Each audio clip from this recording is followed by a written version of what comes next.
Let's keep things rolling right along and move into our first panel of the day, Building for Latinx and Growing the Workforce. This panel is going to be discussing ways that the tech industry can improve, raise awareness, provide access, and grow Latinx in tech and the entire industry employment rates. I'm going to be your moderator, and I'm going to welcome to the stage Maria Salamanca, partner at Unshackled VC. Hello, Maria. I'm also going to welcome Tony Aguilar, CEO of Chipper, to the stage, and Yesenia Reyes, executive leader at Accenture. There she is. Amazing. Hello, y'all. How are you guys doing? Let's go in order. Maria, how are you? Thank you for joining us. Great. I'm excited to be here. Do you got some chills? I got some chills. That was awesome. Thank you for having me. Tony, how are you? Welcome, brother. I'm doing awesome, man. I miss y'all. I wish I could be there with y'all, giving hugs and seeing everybody in person. But soon we will do that. I'm so happy to see you. So happy you're healthy and you're looking great, looking you. sharp. Thank you. Hello, Yesenia. How are you? I am wonderful. How are you? I'm feeling the energy. Wow, what a powerful snippet that I caught from that last piece. I know, John was great. Loved it. Loved the shout out. Oh, that's awesome. Well, I'm so happy to be moderating this panel with you guys today. This is something that's really near and dear to my heart. As we build our own media tech company with Blended Sense, it's so important to us to not just, bring in diverse teammates, but also everything that we're doing at Blended Sense, build it for our community, right? Make it accessible to Spanish-speaking communities and the Latinx community across the world. And that's what I really want to talk with you guys about today. So I have three main questions that I want to go ahead and hit home, and we'll go popcorn style and go around the horn, as they say in baseball. The first one is, how do we get more Latinx founders funded? Right? We heard John go through so many different stats and talk about the journey that we've been on, and also talk about the window that we have right now, which is, we do have access for the first time. And what does that look like, right? How do we get more Latinx founders funded? The second question is, how do we develop the Latinx workforce in technology, right? If we're going to get all this capital for Latinx founders, how do then we make sure that the supply chain and the workforce is ready and equipped to go help us build, right? And then lastly, which I think brings everything home, is how do we start to support Latinx communities in and with technology? We have all these amazing solutions that are built here in Austin and Silicon Valley and across the world. How many of those are built with the Spanish-speaking community in mind first as the primary market, right? Not the secondary. So let's start off. We're going to go with you, Maria, first to tackle the first question of today's panel. How do we get more Latinx founders funded? Yeah, I mean, I work in venture capital, so I think there's one question that's a very kind of systematic institutional question of we need more folks at the LP level, right? So it's individuals who are investing in venture capital funds. That means we need more of us Latinos in endowments and pension funds, kind of managing that money for folks, because they're the ones making the calls on what venture capital funds get money and what not, and what managers to put money behind. And ultimately, these managers, aka VCs, get to decide what entrepreneurs get money. And so I think it's a full stack solution of we need to have more Latinos in positions of making those decisions, both at the LP institutional capital side, at the venture side, and I think entrepreneurs, just where they are in the stack of capital, end up kind of being the last one to feel that impact, but it's slowly happening. And I think a lot of it also comes, if you think about it, I think I saw this tweet earlier today that was really resonated with me, and it was, Silicon Valley, if you think about it, why it was successful ultimately, Silicon Valley was a mindset. It was a mindset that, yes, it had a geographic location of the day, but ultimately Silicon Valley is a mindset meant you pay it forward, everyone is hustling, no one has yet proven themselves, and they all kind of built together, and they built in kind of cohorts and peers. Obviously, many of them became successful. They knew that there would be more people behind them. They would be angel investors. They would build more companies, and it just became kind of this ecosystem where everyone won together. And ultimately, that's the question of how do we build that mindset for our ecosystem, for our community, of giving back, of supporting, of sharing knowledge, because ultimately building companies is really hard, and having an ability to share the wins and the losses and their learnings is really key. That transfer of information is what is needle moving for an ecosystem. Oh, absolutely. You nailed that. Here's an idea. I would love to hear from you, Tony. You're in the fintech world, right? You've been in that world your whole life. And I find, you coming from New York, a lot of the people I graduated high school and college with, Dominicans, Cubans, Puerto Ricans, they all go into the financial industry, but it's all banking, right? How do we hey, let's come into the VC world, right? And learn this. But we'd love to hear your thoughts, Tony. Yeah, well, one of the things that I'm hearing an echo. Does anybody else hear that? Or is it just me? I'm hearing okay, let me keep going. All right, I think we're good now. Yeah, so Maria mentioned a lot of stuff that needs to happen on the LP or the investor side, which is key, right? It's you need investors that are going to want to understand problems that a lot of Latino founders are trying to solve, right? That's typically, when I'm talking about the student loan problem to some of these VCs, they've never had student loans. They don't know what it's like to have to finance their college. And so there's a lot of education that needs to happen. So it's hard for them to get conviction behind what I'm building because there's such a gap there in the problem that I'm trying to solve. Looking at it from a founder perspective of building, a startup, one of the biggest things I've learned as an entrepreneur is that you can't do this alone. It's too difficult. It's too hard. There's a lot of things that you need around you, like a support system, even just for your mental health, you need people around you. And I feel I'm really jealous right now of the Black community and what they've done in the last 2 years, of just seeing how the Black community is from a founder and investor perspective, how cohesive and, connected I feel the entire Black founder group is. And I'm not seeing that with the Latino community, right? And I feel that's one of the biggest gaps that we have. So, getting the connections, having access to the network, but also building the skills and everything that you need to build a company, I feel that's one of the biggest gaps right now. And so, if we can pay attention on how, what are those gaps, and then what are the organizations or methods of helping develop entrepreneurs, I feel that's something we need to focus on over the next couple of years. Absolutely. Yesenia. I love how we started, right? Because Maria started with mindset and Tony started with skills.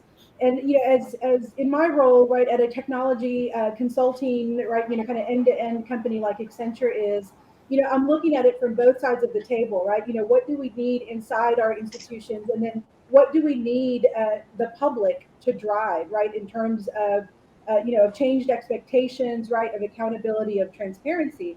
And so I'm going to come back to that mindset framework, right, on two sides. I think as a Latino community, we need to create the mindset of creative, ideation, fail fast, right? We often act in safety because it's just where we are, right, in our history.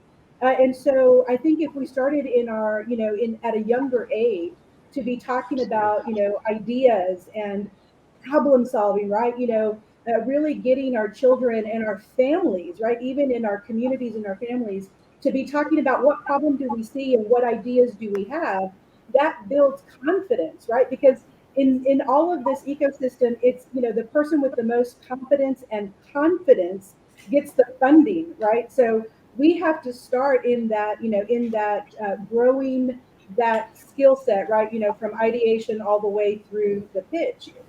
The other thing that Tony said that I really liked was the network, right? We're typically very heads down, right? Our network is immediately around us. We have got to be the people that are reaching out through, all of the social media, methods, and not being shy about asking for, 20 minutes of someone's time to create the network, to nurture the network, to grow the network. Because other communities, spend time in their networks, right? There's just, let's face it, right? Institutional, kind of challenges, right, to all of this. But we ourselves have to change our mindset and our behavior, and we have to get the skills, right, to show that, that we are, competent and confident. Yeah, to piggyback a little bit off that, what Yesenia said was, finding the problems that we need to solve within our community. right? Like that's really what an entrepreneur is at the end of the day. That's what a company is. You see a problem, you go solve it, right? And is that market, is that problem big enough where you can actually build a business?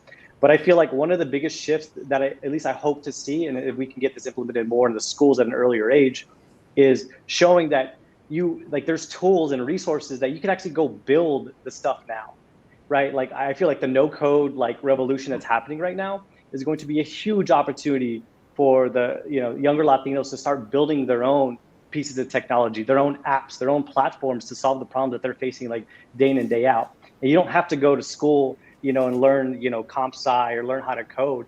You can use like Bubble and some of these other platforms to start getting these MVPs and other solutions out. But the key though is to show that this stuff exists, right? So like, can we get this into the schools and start to push it? Like, hey, let's go like make a simple app, right? Like Latinos, like we over-index on using technology and using apps and using tablets, but we're consuming a lot of like videos and things like that. But let's, can we shift that to actually doing stuff that's a little more productive? Getting more educated on technologies that are out there. Absolutely. John Henry touched on it earlier with the window of access right now and how we need to show up ourselves, right? And a lot of, like you said, Yesenia, there's like a deep social, psychological, and cultural challenge. My parents are both immigrants from Dominican Republic.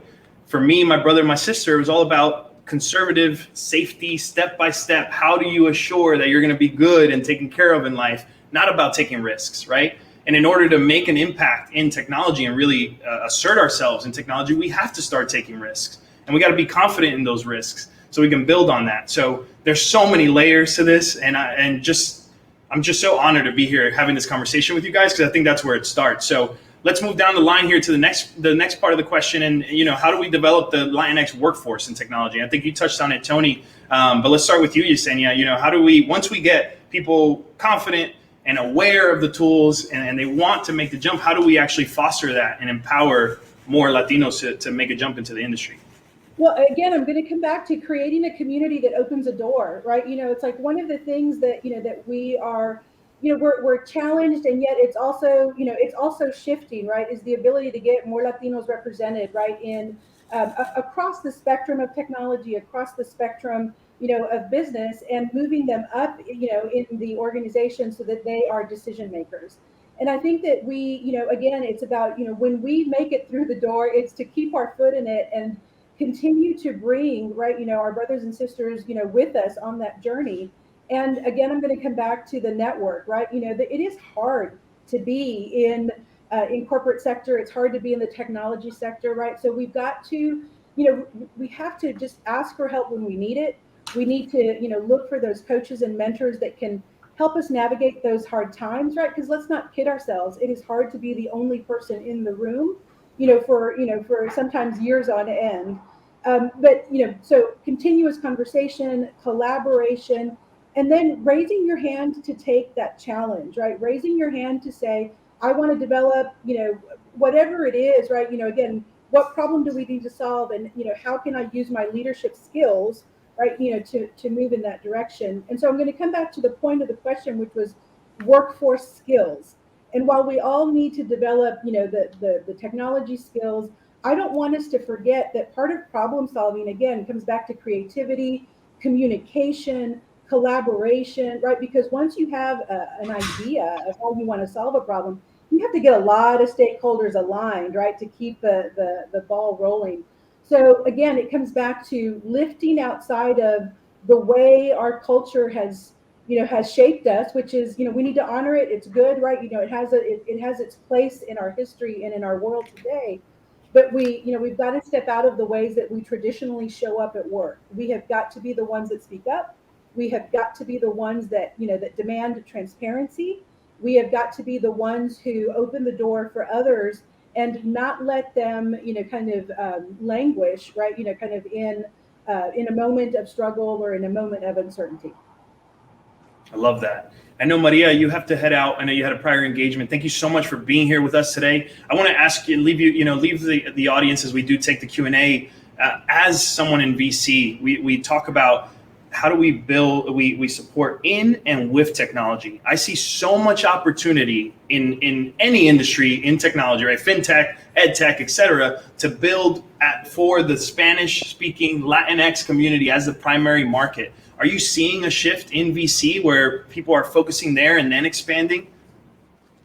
I think we're starting to see a lot more of the understanding of how much of a force the Latino community is. I think it starts with entertainment, it starts with media. I think that's where you're starting a lot of what you're seeing. But I think ultimately Latinos are big cultural leaders, and we are entering a part in tech when, you know, there's going to be a new consumer social sphere, right? The Facebooks of the world are dying. You know, the last really good social media was the Snapchat. It has been almost 10 years since that. We're going to see a new wave, and ultimately it is folks of color who lead culture, have always led culture. And it's a great opportunity for us to lean into that and build something great here. I do have to hop, but it was a pleasure being here. Thank you so much. And you guys are in great hands with Tony and Yesenia. Thank you, Maria. Have a wonderful day. Tony, you want to pick up on that? Building in and with technology. Sorry, can you say that one more time? Yeah, how do we start to support the Latinx communities to not just in technology, right, but with technology? How do we build business models? Is it smart to build business models focused on the primary market being Spanish speaking and Latinx communities? Are we seeing a shift there? And the reason that question comes to me is because I've been a part of 3 startups that all had phenomenal tools, but the moment a Spanish speaker called us, we couldn't service them. Right. And like we're 4.4 million Spanish speaking businesses in the US alone. And so, that's a massive gap, in my opinion. Well, yeah, I was actually talking to an investor about this yesterday where, again, like Latinos, we over-index like on using like social, like using, smartphones, using like technology. But then when you look at like how we participate in the actual, like the actual consumer side, the economic side, right? Are we purchasing? Are we buying as much as, like the percentage that we are spending money on e-commerce, on some of these other platforms online is it's nominal compared to the amount of time that we're spending on there, right? And so if like we're spending most of our time like viewing like media, at the end of the day, like Facebook, YouTube, like if you're not making purchases, you're the product at the end of the day, right? And so it's like, how do we use technology and start to build for for the people that need it, right? Like we're not seeing that happen. I don't know any other like companies in Austin that are like focused on building for like the Spanish like demographic, right? So it does seem like there's a huge gap right now. Tony, I love, if I may, I love that because one of the barriers to building for the Hispanic market is that the Hispanic market is often talked about as a monolith.